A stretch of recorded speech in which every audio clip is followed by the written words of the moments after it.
also on Spreaker. I listened to his show today, Kotcha, and let me tell you, he is really entertaining, and it's a talent when you can sit there. I can't do it, which is why I like having co-hosts. I can't sit here and talk for an hour to myself. It's not that it's weird. It's just I can't do it. It's a talent, and this next co-host of mine, he has it, and I want to welcome him into the Silent Majority. Welcome to the Silent Majority, HC. Thanks, man. Happy to be here. Hey, HC, how you doing? I'm all right. How about you guys? We're doing great. We were touching on the whole, Corey Lewandowski thing and Michelle Fields. Oh God. Yeah, we had to touch on that. But I have one thing to say about Michelle Fields. What's that? She's a phony. Little Red Riding attention whore who crawled wolf, who cried wolf. It's amazing. When Piers Morgan tells you to cool it, that you're being a little bit too wimpy. Mm-hmm. You need to reevaluate your life choices. I mean, this is Piers freaking Morgan we're talking about here. Yeah. And let's just hope that Michelle Fields doesn't go to Bosnia because, God forbid she go under sniper fire. Oh, forget about it. Forget about it. I want you to briefly tell us about your show. Why did you come up with your show? I mean, I listened to a couple of episodes earlier this morning, and I have to say I was thoroughly entertained. And it is a talent to be able to talk for for an hour at a time, and basically just talk. And the thing is that not only were you entertaining, but you were very informative. So tell the audience and myself about your show. Sure. Hardcore America is something I've been playing for a while. See, I've been in media for a few years, mm-hmm. but it's been on the business side of things. Okay. I've been a syndication agent, and I've put together shows for clients. But the problem is that every single freaking time I put together a great format of a show, it always evolves to that preachy grandfather Sunday morning bullshit mm-hmm. that we all hear. It's the same damn thing. It's Rush Limbaugh, except with less energy value, right. which is ridiculous. Right. And people wonder why they can't syndicate out. Yeah. So what I did, I've always been a fan of Howard Stern. I know it's not what we consider conservative, mm-hmm. but I've always been a fan of shock jocking. Okay. But see, the thing is that our conservative talk radio these days, I mean, if you take into example, in the radio business, conservative talk radio takes up 79% of radio business. 79%. Mm-hmm. Not one of that percent is up-to-date format. It's all pretty much Sunday morning grandfather talk radio. Right. Well, the ones that are syndicated at least. Right. And I just wanted to take it in a different. Well, we need to attract other age brackets. I'm sorry, go on. Well, I'm a New Yorker, so I'm typically not shocked. But when I listen to your show, I typically don't tend to curse as much as you do on your show. But when you curse, it's for a good reason. You just don't curse to curse. And I was thoroughly entertained, and I want you to continue the great work. But let's move on to a caller calling in from Richmond, Virginia. Her name is Mel, and she wants to talk about Michelle Fields. Welcome to the Silent Majority. Hi, thank you so much. Listen, I was just for a few minutes listening to you talk to the other caller.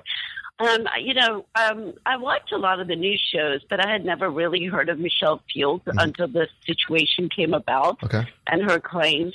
And I'm definitely no lawyer. And when I looked at the videos, I thought, well, it's common sense. Nothing's going on here. And I cannot believe how much the mainstream media has talked about this hours upon hours per day until yesterday. And now that Corey Lewandowski has been found not, I shouldn't say not guilty, but in other words, there wasn't enough case to go on. Mm-hmm. So everything is dead right now. But all of a sudden, you don't really hear that much about it. Sure, as an obligation, mainstream media has been mentioning it, but not as in-depth as the original accusation came out, and for weeks This will die really soon. They'll get over it. Whatever is news that could look even an iota of being against Trump, they were reported hours upon hours. It's sickening. Mm-hmm. And now that something good came up, everybody's mentioning it a little bit, and that's going to be the end of that. Of course, you know, disheartening. Of course, and it's a lot of the people in the media are really encouraging Michelle Fields to go with a civil suit because they want to keep this going. They want to keep these quote unquote ratings going and this propaganda against Donald Trump going. So they want to keep it alive. They're encouraging her to go on for a civil suit, and I think it's a lost cause. She's not going to win anything. I would not even be.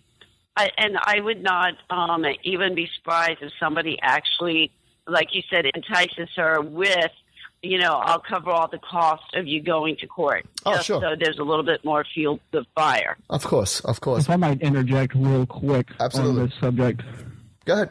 I encourage Little Red Riding Hood to press a lawsuit because the discovery phase will be beautiful. Mm-hmm. That's exactly right. I think that's the same reason why Ted Cruz doesn't sue the Inquirer. He doesn't want to go through the discovery. Oh, of course. But I want to, Mel, I want to thank you for calling. Thank you for calling the Silent Majority, and don't be a stranger. Absolutely. Yeah, nice Thanks for your work. Now. Thank you. Bye-bye. Bye-bye. So Kotcha Lee and we were discussing off air. We were discussing the Never Trump, and not to harp on this Michelle Fields, but you had a bunch of Never Trump females who basically wrote a letter to have Lewandowski fired, and they are all Never Trump supporters and Ted Cruz supporters. So let's talk about that. I know HC, you wanted to touch on that. How do you feel about this Never Trump crowd? Well, all you have to do is follow the money on that one. Mm-hmm. That's all you have to do with Never Trump. You just follow the money right back where it started. And right where it started is a guy whose systolic and diastolic rates are a little bit higher than Donald Trump's poll numbers. Right.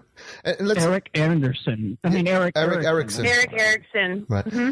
And Kotcha, I know we spoke about this in a previous show, how the money is connected to basically, all these websites. For instance, Breitbart is connected with Robert Mercer, who is a big Ted Cruz supporter. The Daily Wire, Ben Shapiro's website, is connected to the Wilkes brothers, who are huge donors to Ted Cruz. And they're all intertwined, interconnected. They all have an agenda out there to knock Donald Trump off his pedestal using their quote-unquote unbiased media sites. And we spoke about how connected and intertwined they were. You want to talk about that? I think that for me, it's just so incredible that we're sitting here talking about this. And I would think that in general, so many people know what's going on. We're not stupid. All these people go to the same cocktail parties together. They have their same cell phone numbers. They talk about their stuff, what they're going to do, how they're going to plan it, when they're going to lunch.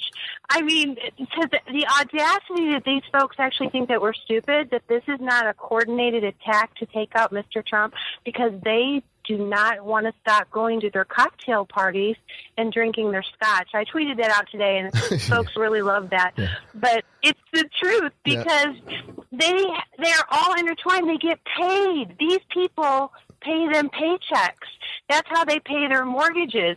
They can't have somebody coming along and, disturbing the little apple cart that they've created. What's the most disgusting? On the back of them, the American people. Yeah, you know what the most disgusting part of it is that you have the GOP and you have all these people who are taking money from certain candidates, and they're not even hiding it. They're not even hiding the fact of what they're doing. They're telling you what they're doing. They're telling the people what they're going to do, and they're doing it in your face. They're rubbing it in your face. It's just exactly. Go ahead, Kotcha. I've also say that they've taken dominion over us. And to be honest with you, we all have to take responsibility too, because, we sat back and we listened to these people. We've been so busy taking care of our kids and working 1 or 2 jobs, trying to get, save money to put our kids through college. We've been all doing the right thing. We don't have time to protest because we have to work. Exactly. And they know that, and they've used that against us, and they've screwed us over. And now we're done with it, and now we're finding the time to do the protesting and to get involved. I work a full-time job. I'm a professional. My husband is too. We have beautiful children that we're raising, and I'm finding the time to make this phone call tonight, to get involved, to be a volunteer for Mr. Trump's campaign, because it's our country, and we have to do something. We have to save her. Yes. Because if we don't, I'm telling you guys, it's going to be bad. We're going to turn into Europe. Yep. You're listening to The Silent Majority here. I'm your host, Cris, and on the Rebooting Liberty Hotline, I have my co-host, Kotcha Lee and HC. HC, I spoke about this in my last show, how you had Mark Levine. He went from, in a 2-day span, he went from knocking the Never Trump buffoons to becoming one of those buffoons because of Roger Stone's article on, I believe it was a Daily Caller, and which basically stated that Mark Levine received $400,000 in book buys to support Ted Cruz. 427,000. What was that? 427,000. To be correct, 427,000. And he went from, in 2 days span, he went from complaining about the Never Trump buffoons and to becoming one of those buffoons just before a couple of weeks, putting up a boycott list of conservatives that were supporting Donald Trump. And if you think about it, this information about him receiving 427K in book buys, this article was posted on a political article way back in January. So why all of a sudden, just because Roger Stone is talking about it in another article and referencing that political article about the 427K buy, why is he doing that? He's basically saying he'd rather have Hillary as a president than a Republican, Donald Trump. Yes. The thing that was so funny about that is that I listened to his thing, where he sounds like a pissed off Oompa Loompa or Lollipop Guilty on a microphone, where he's bitching about everything in the world. And he's like, the buffoons, the fakes, they're not conservatives. 2 days later, I am part of Never Trump.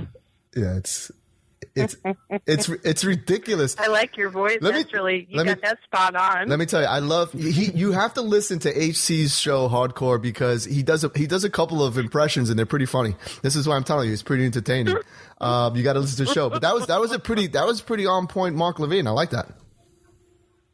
Unfortunately, I've been listening to him for a while. Yeah.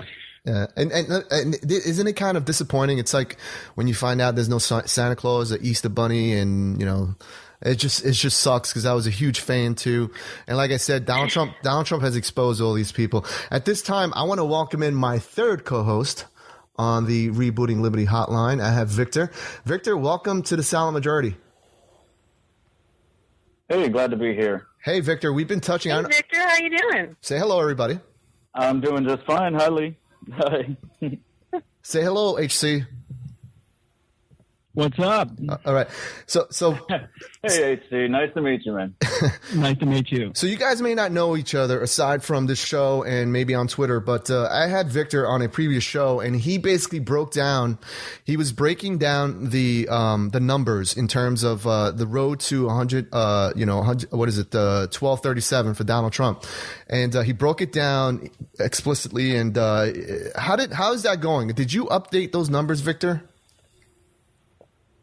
Yeah, I'm waiting on the next election, actually, and I'm going to go ahead and update those, the next larger one, just the normal stuff. I can report that everybody knows. I'll remind you, Donald Trump, newsflash, is still the front runner. Right. I know you can't. It's hard to believe. But Donald Trump is still the front runner by 2 million votes, also by a plus of 210 delegates. Something that you may not have heard, though, is Fox News has got him trending. If you look back on a trend back in January, mid-January, Trump was around 34% each month each consecutive month, this guy has risen. He is up nearly 10 points, and as of right now, if you go to Real Clear Politics, which seems to be a pretty updated site, so 2016 Republican presidential nomination, Fox News has got him up 18 points nationally. Yeah, so that's something really you're not hearing. Yeah, that's a